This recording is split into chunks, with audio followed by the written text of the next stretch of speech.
Right, I'm at the Ironman World Championships in Nice, and being the World Championships, we've got a ton of new tech, athlete innovation, brand innovation, you name it. It's super exciting. I'll have to find it all. Come with me.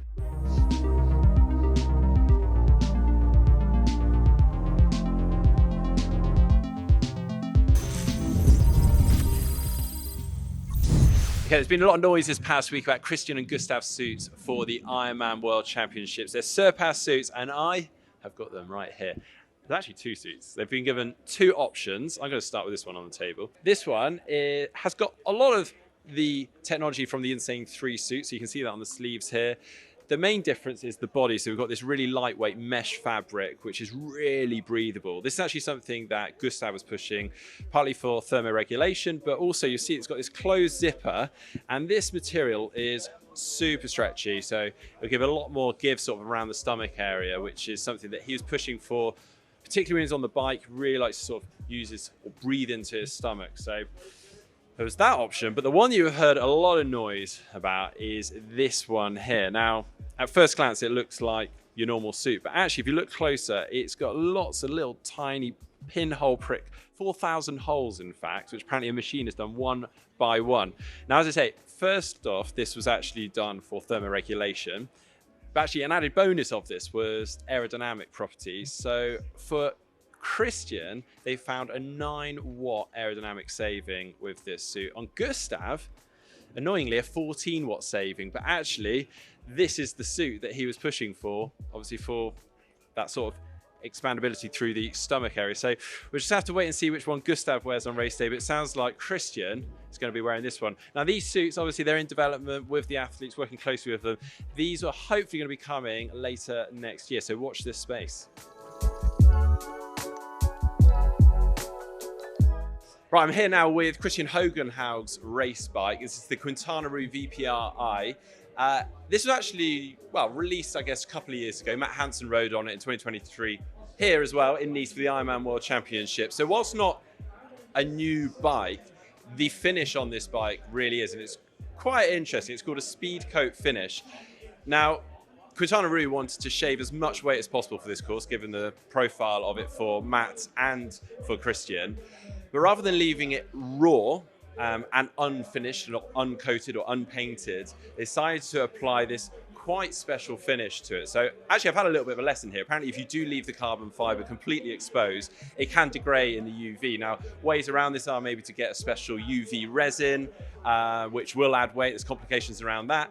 What they've done is very interesting electrostatic coating with a very, very fine coat of black paint. And that is just filling all those microscopic holes within the carbon fiber, giving it that bit of protection. And then after that, they're then using a diamond polish, literally by hand, buffing the surface of the frame to get it extra smooth and shaving another 150 grams. So in total, apparently, it's around 350 grams saved from your traditional paint to this finish, the Speedcoat paint, which, I mean, it's pretty sizable for a course like this. Now, don't know if this is going to be commercially viable. Obviously, at the moment, they're testing this with their pros, and this is a really exciting opportunity with the athletes racing here. But of course, the added benefit of this coating, rather than leaving it raw, is that they've said they've found it actually to be a little bit more slick and aerodynamic at sort of slightly lower speeds. So yeah, pretty cool. I'm excited to see these guys race on it this weekend. And I've got to say, it's a really, really nice finish.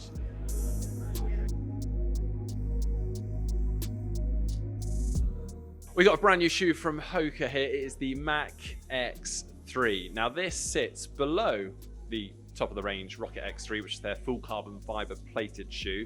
This is, I guess, more of your fast training shoe. Maybe if you're heading out to do tempo runs, or maybe you don't want a full carbon fiber race shoe. So what we've got going on here, we've got 2 layers of payback foam. It's very, very well cushioned. We've got a fiber plate running through it. It's not carbon fiber, it's made from paybacks. So it's still gonna give you a bit of spring, but it's gonna be a little bit more forgiving.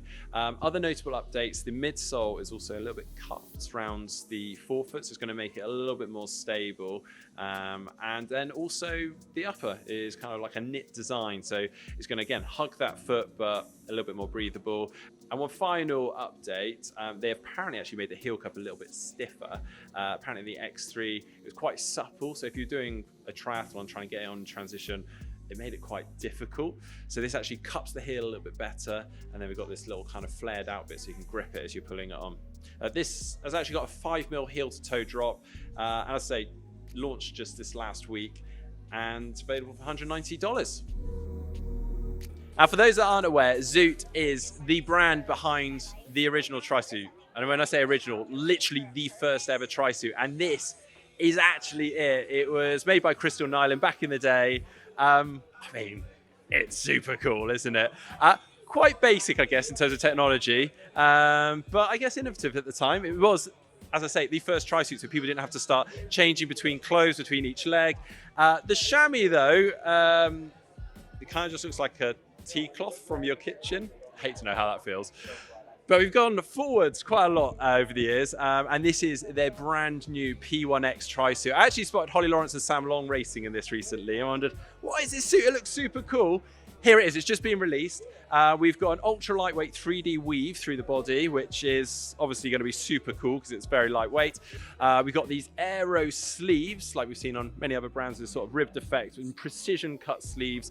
In fact, the seams throughout all of this suit have been really refined and minimized for aerodynamics, but also for comfort, obviously. Also, in terms of comfort, the chamois has been improved. They've made it very lightweight, and also so it just dissipates the water nice and easy to reduce chafing, improve that comfort. But yeah, I mean, this suit is so light, and yeah, they've also in addition got their new aero calf sleeves to go with it.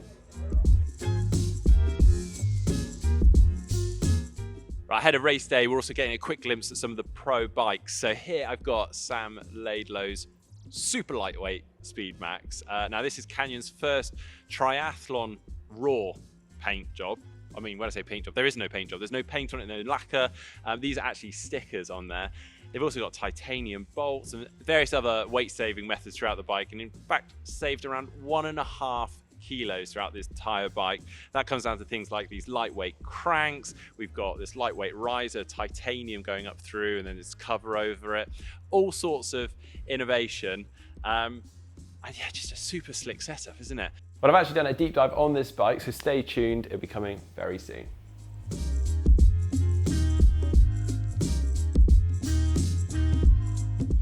I popped by the Wove stand. This is actually a relatively new brand. They've been shipping for the last few years.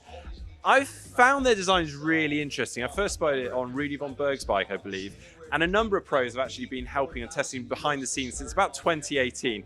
And they've got these really innovative saddles. So they've got this almost like fairing-like design coming off the back. And whilst there may be some aero gains from that with a sort of laminar flow, actually the real purpose of this is around hydration and nutrition integration. So how you store and carry stuff. So you'll see on the back of here, we've got a couple of bolt holes. So obviously you'll be able to attach some bottles or bottle brackets to that. They've actually gone a step further and they've got some very neat little designs and actually really simple, but really well designed at the same time. So you've got this bar that comes off the back that you can bolt straight down onto, and then 2 bottle cages. They've also developed these little elastics, but these are really simple. They're designed really well. I mean, first off, you can buy them like this with a little kind of attachment on the end, so you can literally bolt them straight down onto your setup. They've here actually on this bracket got them integrated in. Now this bracket you can pick up for $70. They've actually also developed this new bottle cage for $35 with actually kind of like an oval-like shape. So if you're picking up any slightly smaller bottles on race course, which they often are handing out, they'll stay in this really well. So yeah, really neat. I love this little setup. But we also need to talk about this brand new saddle. This is their V8 saddle. They've updated their previous saddle ever so slightly. So they've added a little bit more support or bone support through the back here. So they brought that cushioning in a little bit tighter. And as we go forwards towards the front, they've added a little bit more cushioning. So it's raised a tiny bit more here, and then it starts to drop off a little bit more towards the front. And I've also heard there's another one, the MA, in development at the moment. Unfortunately, we haven't got it here, but watch this space. Right, I popped by the Rouvy stand, who have basically every Ironman and challenge course that you could dream of on their system. So you can practice and recce their course ahead of race day, even if you haven't actually been out to that destination beforehand. But they've actually also got a little bit of a competition going on. So they've got the Ironman World Championship course here, and they've got a competition over the first 500 meters. So naturally, I'm going to give it a crack. The saddle height's a bit too low. I'm not really used to the gear setup, and I've had quite a long day on my feet. So I'm not really expecting that much. Just get all the excuses out now. Right, should I do it?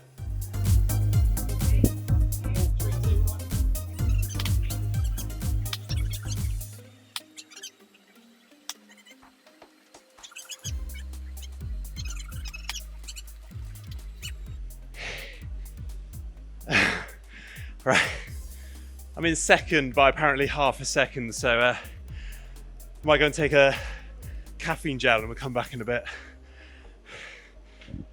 Okay, I've come by the Mauna stand. They've got a brand new suit. It's the V21, and it's got that name because it took 21 iterations of the suit to get to this final product. They actually recently went to the wind tunnel Silverstone to test it, and well, the owners say it's faster than their competitors, but the cool standout thing with this suit and a lot of their suits and designs is that you can customize these as a one-off, which is pretty cool. So you could go to a race, you can have your name on it, you can do whatever design, go wild. And it takes around 40 to 45 days tops from design to your doorstep with that process. I mean, that's pretty cool for a performance suit like this. Right, we've featured the new Ekoi PW8 pedal system on GTN quite a few times because it's pretty revolutionary. I mean, we're quite used to the standard sort of pedal systems. The PW8 really has kind of ripped up the rule book a little bit. So first off, it's quite a big pedal system. We don't actually have it here. It essentially goes to sort of a figure-8 system, creates quite a big platform between your shoe and the pedal. But I actually have the shoe that is specifically designed for those. It's the C12 Pro Lite here, and it's actually got 2 cleat systems on this. So you've got one up here, one down there, around 7 grams for each of those. So super lightweight, but they're also just tiny. And the pedal literally sits flush up against the shoe. Now this is actually Rudy von Berg's shoe, so might catch him coming to pick this up soon. The shoe itself has got this really ultra light, sort of breathable mesh on the front here. Also, what I found quite cool is the grip on the back, and it is super grippy. A couple of boa dials, but yeah, I can't wait to see this more, maybe even try out this PW8 system. This has actually just caught my eye. It's a Wattshop crank arm setup. They're not actually here at the expo. This is just on someone's actual bike. And I had heard about these, I just hadn't seen them in person. It is a set of kind of performance crank arms. They're nice and lightweight carbon fiber, but you can actually also adjust the crank length. So you can see down here, just subtly, there is like an insert, like a little shim that you can change the length of this crank. And this one currently you can change from 160 to 175 in length. So it's got a few different inserts. You can also flip them round and literally change that. So a lot of the options out there where you can sort of change crank lengths are quite heavy alloy setups, whereas this is actually quite a lightweight carbon setup. It's slightly different in the fact that this then actually bolts onto a chainring. So we've got the pyramid chainring actually here that's just sort of bolted onto nice cleanly. You've got this carbon aero cover. They do also apparently offer a 140 to 160 option as well, so that would be a whole different setup. But yeah, super cool. These are actually ridden by Dan Bigham himself. I actually just checked on their website because I'm quite interested myself. They're currently sold out, but due a restock soon. £890 for the crank setup, which I know is quite a lot, but you can actually race on these as well. Okay, come by the Omius stand. Many of you will be familiar with this brand already. We've seen it on a lot of the pros with things like these visors with these interesting cubes. Now, essentially, these cubes are increasing the surface area of the skin by around 5 times. So when you throw water onto these, the cooling effect is really quite significant, and why we see in Kona or any hot events so many of the pros wearing these. But you probably noticed this interesting new product around the mannequin's neck. Now this is their new neck cooling device. Yeah, it looks interesting, but apparently a number of pros have actually come and picked this up already and have been testing it this week. We may see it on race day on a number of the pros. Now, what's interesting here is that apparently 60% of the blood flow up to the brain passes through this area here, and obviously the heat through that. So by cooling that blood before it gets up here in combination with them could be really quite huge in terms of that cooling and thermoregulation effect. So yeah, very, very interesting. You saw it here first. We might see it on race day too. Okay, we've also got a couple of really exciting new releases from Roka. Now, this is something you may have spotted already. The white Swimskin.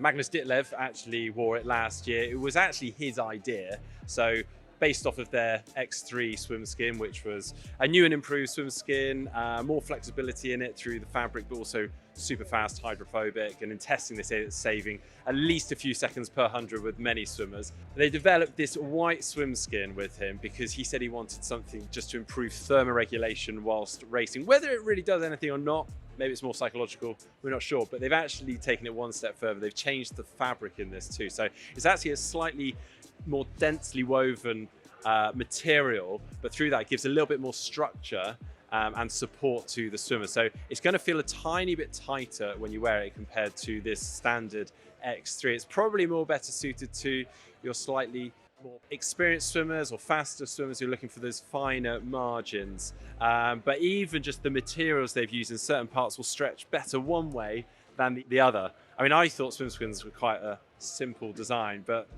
Roka have really kind of thrown the rule book out of the window. So yeah, we will see more pros racing this on race day, plus now obviously available to you guys. We've also got something else very exciting that's just landed. We also have a brand new suit from Roka. Actually, it's not released just yet. It's due in the next few weeks. It is the Pro Max, and well, it's a super cool looking suit. Now, the idea of this suit is it's integrating a lot of top-end features from the X3 and also the ordinary Pro, but with the Pro Max, we have added buoyancy to really lift you up in the water. So these panels are a lot thicker than ordinary ones, and well, that's quite an art, to be honest, to try and get that flexibility and all those top-end features with these thicker panels. But yeah, taken quite a bit of development with them. We've also got a women's one just here, which I've got to say, looks super cool. You might actually recognize this color. It's very similar to one that Lucy's been wearing recently. I'm afraid to say it's not the same suit, but it's part of the same sort of development. So there may be another suit coming soon. We just have to wait and see. But yeah, super cool, coming in the next few weeks. Well, that's it for the tech tour this year. I've been pleasantly surprised by how much tech has been here.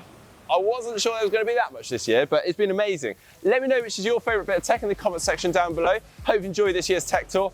I am buzzing for Sunday's race. Also, let me know your predictions in the comment section down below. If you enjoyed today's video, give it a thumbs up. See you next time.